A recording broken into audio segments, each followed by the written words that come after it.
Friends, allies, and Americans, welcome to the Defense of Democracy podcast, where we tell the stories of folks who defend your children's rights by advocating for inclusive public school systems and who fight for diversity across our nation. I'm your host, Karen Swoboda. Let's get into it. Today on the Defense of Democracy podcast, it is my pleasure to welcome Allan. Allan has been involved in Defense of Democracy since the beginning, and he is from South Carolina and has worked really hard with individuals within the state. Allan, welcome to the Defense of Democracy podcast. Thanks, Karen. Thanks for having me. So I would love, you and I have known each other for a while. I've even had the pleasure of going down and visiting with you and your volunteers in South Carolina.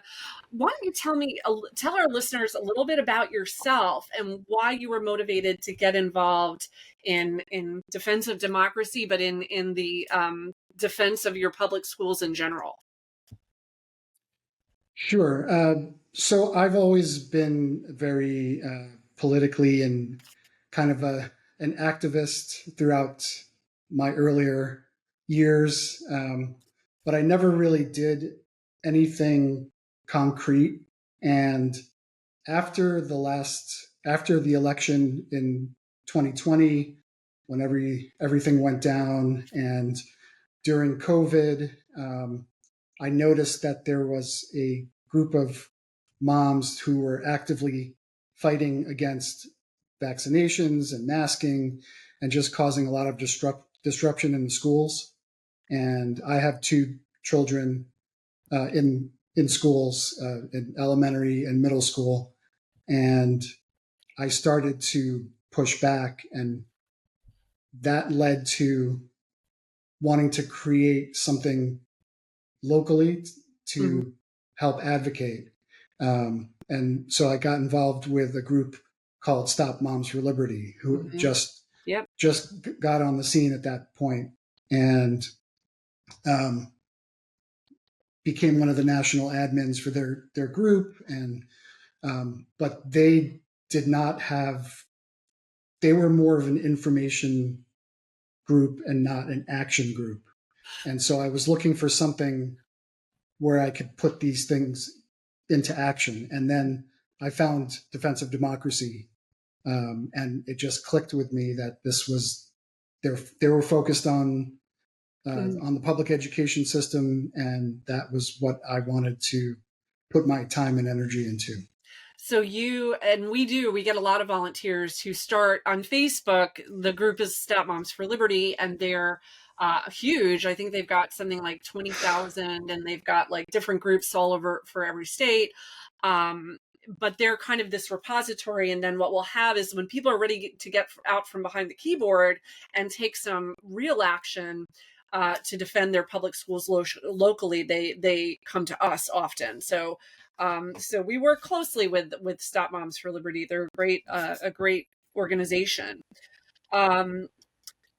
You personally have been through quite a lot with the and the moms group, the quote unquote moms group you're talking about, I'm assuming is Moms for Liberty. Is that? Yeah. Correct. Okay. Yeah. Your face when you say that, we all feel it. I know.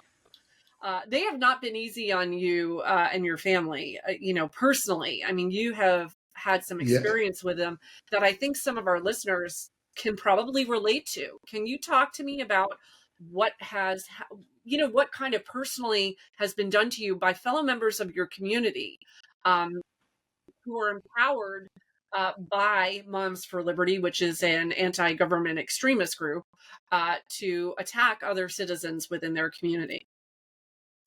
Well, I've been called a groomer and a pedo. I've been doxxed. My information has been put out there. I infamously was put on libs of TikTok. Yes. And that caused a lot of stress in my life, but I have not given up. If anything, I'm more willing now to put myself out there. It comes with the territory, And for those who don't know, Libs of TikTok is actually an account in Twitter. run by a woman named Chaya Raichik. So it's very confusing. She runs this Twitter account that has many, many, many followers. It's called Libs of TikTok. And she absolutely goes on to try to ruin people's lives.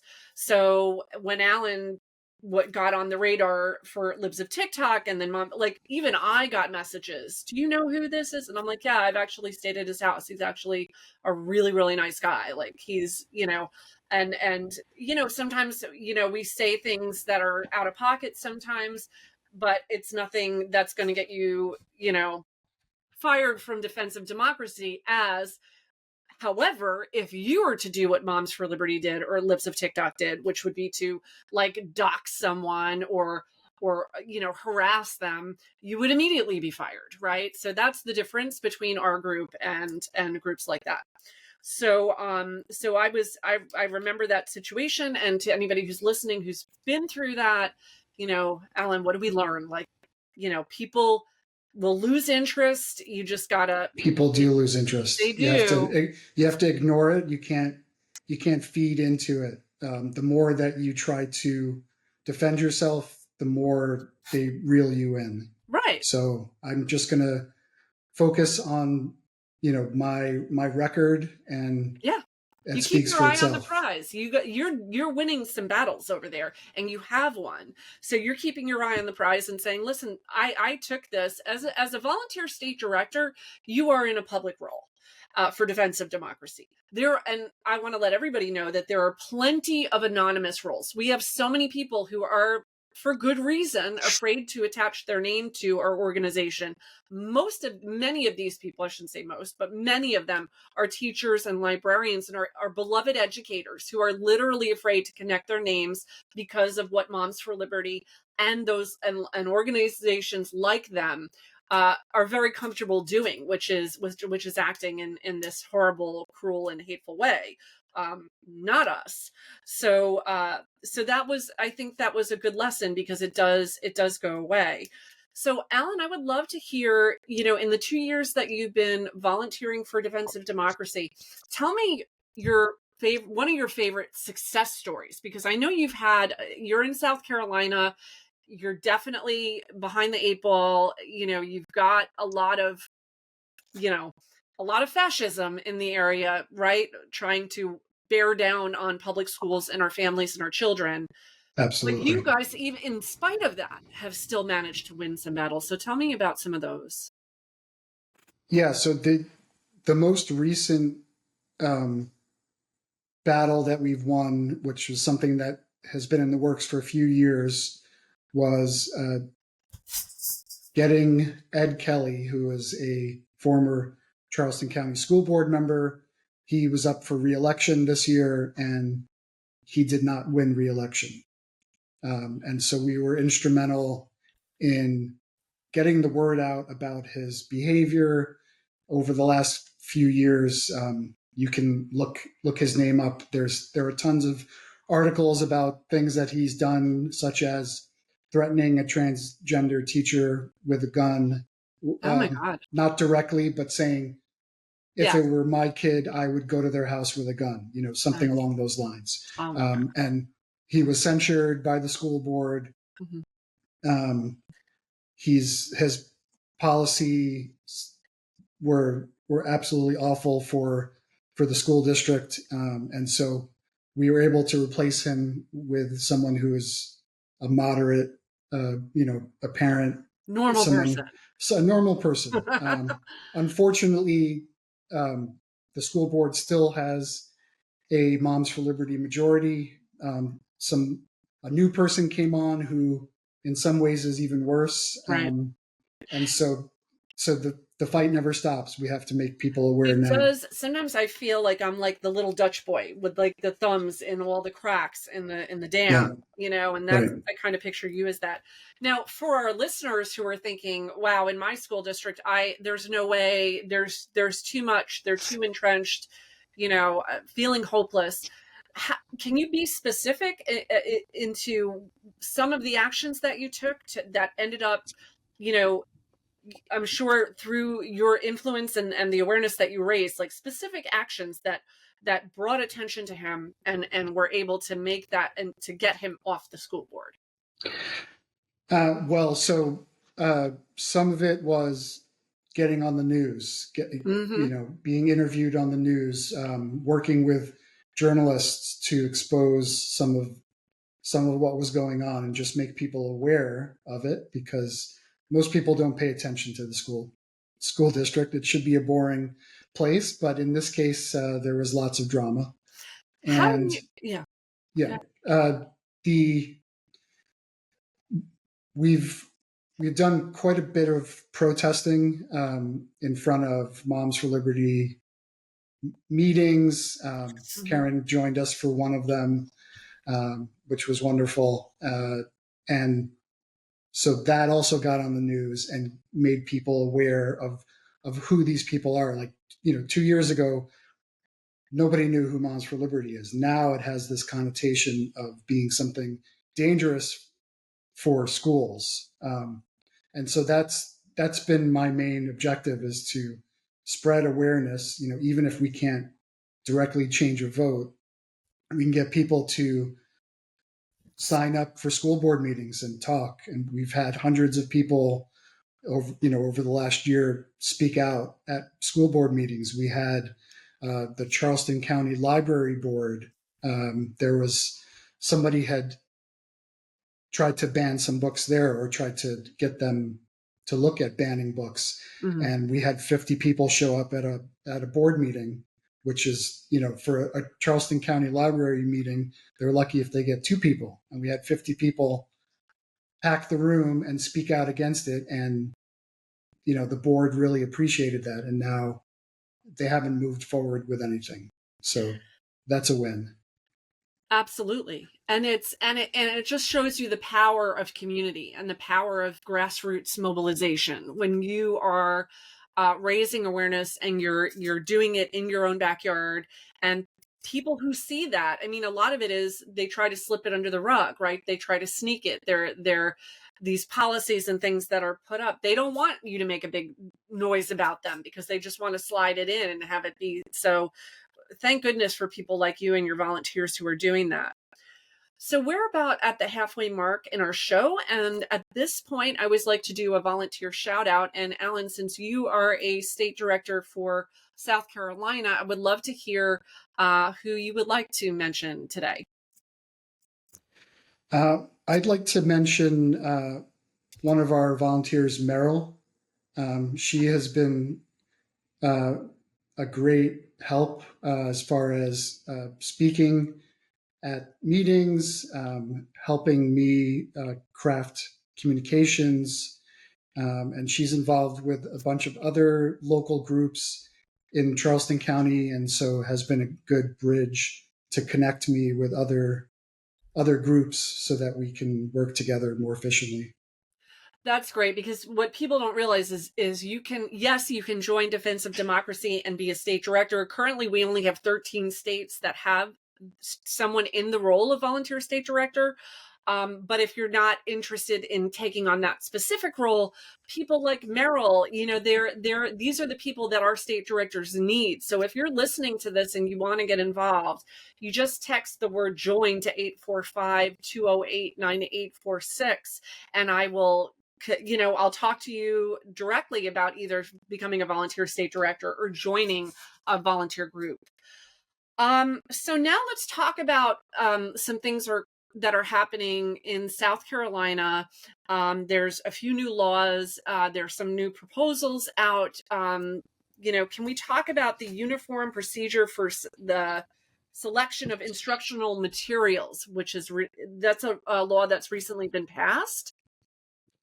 Yes. So it's the law is SC 43-170, and this, in a nutshell, it allows the state to dictate the policies for selection of instructional materials, and that is library books, it's school textbooks, anything related uh, to education. And this was directly created because we had all of these book challenges Mm-hmm. locally. So there was the famous one in Beaufort County, the 97 books. Um, in Berkeley County, one parent, Mm-hmm.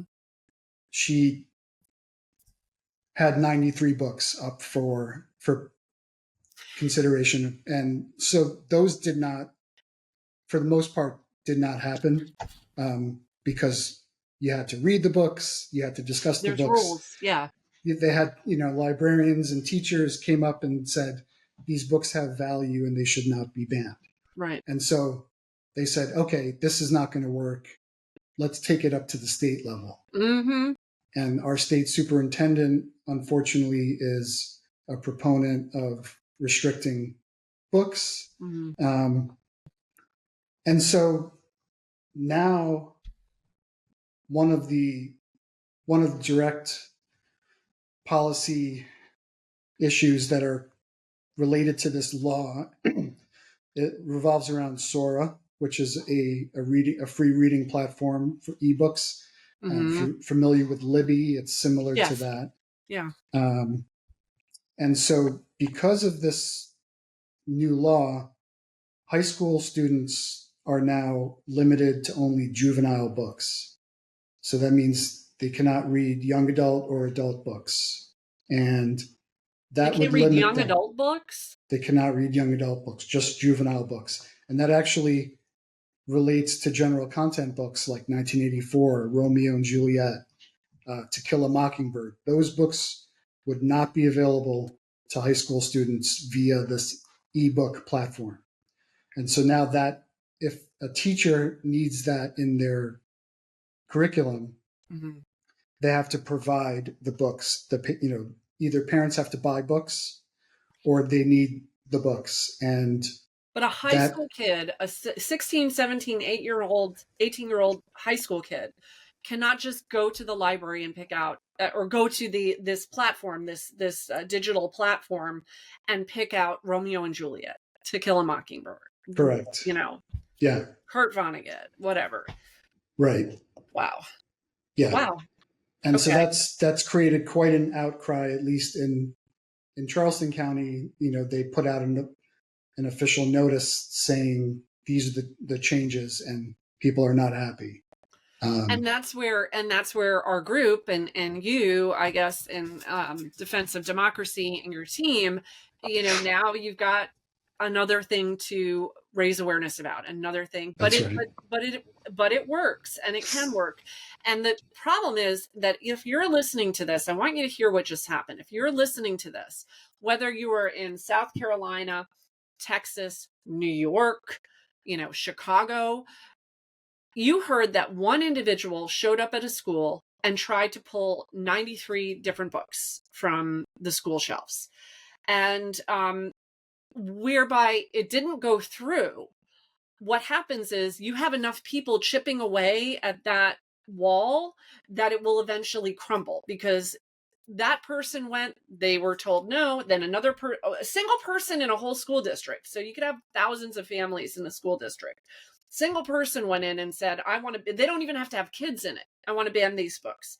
Then if they're the loud ones in the room, if those one or two individuals who are like, this is my time to shine, I'm going to get up, I want the spotlight on me, I want to be the one who bans the most books, that school district is suddenly under pressure. And this can happen at any state in the country.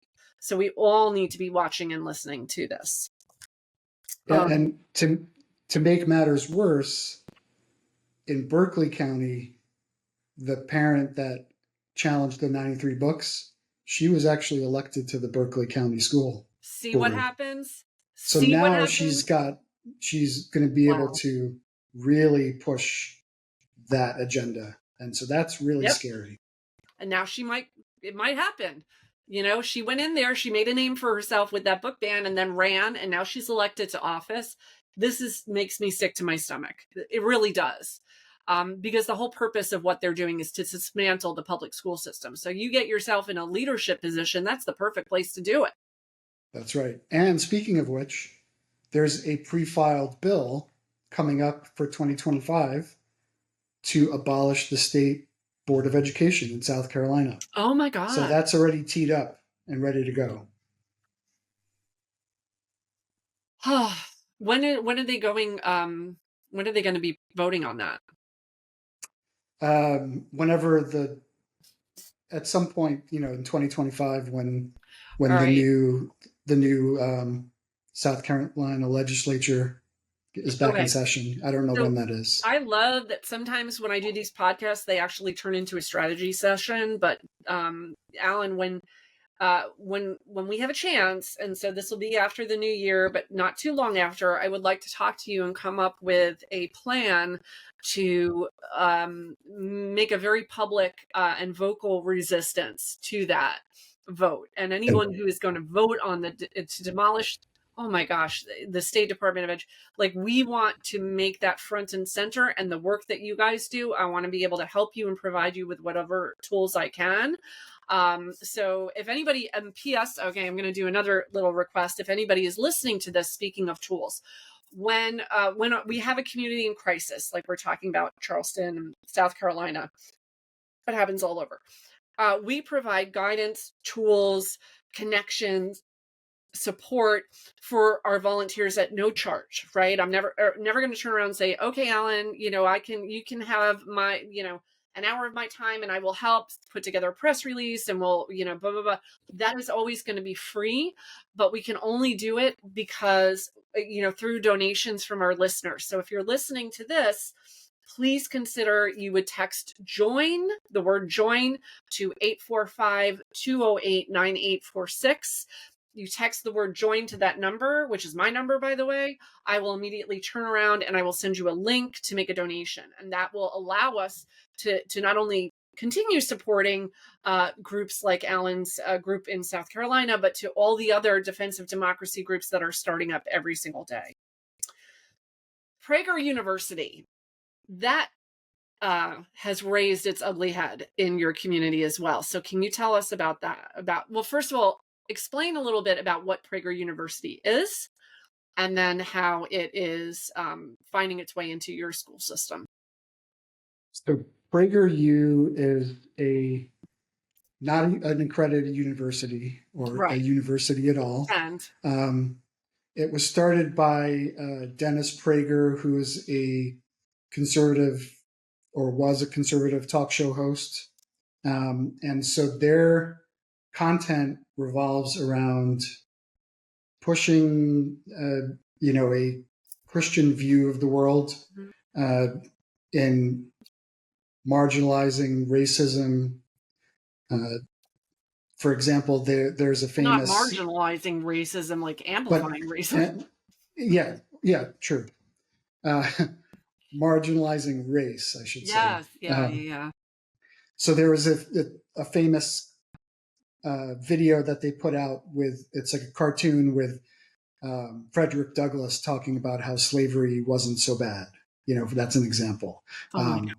They have other videos that blame things on woke or the left, and this content. Yeah, go ahead. I'm like getting upset just hearing you. Go ahead. Yeah. It downplays climate change. So they have videos talking about how climate change is not real. So Ellen Weaver, our state superintendent, has entered into a partnership with PragerU to bring their content as an option for teachers in their curriculum.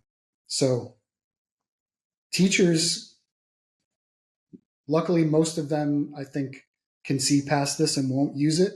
Mm-hmm. But some teachers will use this content in their classrooms, right, teaching kids that climate change is not real and that slavery was kind of a good thing, and that, it's all the ills of society are related to the woke mob. Not only that, but it came out that Ellen Weaver had used her private email to make some of the arrangements. A FOIA request resulted in, a gap in the timeline as far as official emails, putting this all together. It seems like potentially there was some Discussion circumvention that of, happened off the yeah, record. off the record. So that there's a Post and Courier article about it that just came out. State Rep Jermaine Johnson of Richland County, he kind of brought this to the forefront. So that's still something in progress. We're, hopefully we get to the bottom of exactly who was involved in this, and and if anything illegal is happening. Yeah, well, that you certainly have your work cut out for you, as do all of us who care about our kids and our schools. Um, I always like to end the show on a positive note. So why don't you tell me, we're recording this at least toward the end of the year. What are you looking forward to in 2025? I'm looking forward to really trying to help teachers and librarians and parents that are feeling like they don't have the support Mm-hmm. that they need. And one of my objectives is to try to get that support. So, for example, teachers who are missing books and they can't get those books to the kids because now the e-platform is no longer an option. I would Right. like to connect them with groups that can get them the books, fundraise to get them books, things like that. And of course, continue to speak out at board meetings, to actively look for people to run for the next elections, to try to get the board more even. So I think that's a great and hopeful way to end the show. Anyone who is interested in getting involved in the South Carolina chapter, just visit defenseofdemocracy.org/SC South Carolina. So defenseofdemocracy.org/SC to get involved in the South Carolina chapter. Otherwise, you can text 845-208-9846, the word donate to donate, the word join to join, and I will help you out. Allan, thank you again for joining us on the show, and I'm wishing you a happy new year. Thank you, Karen. Same to you.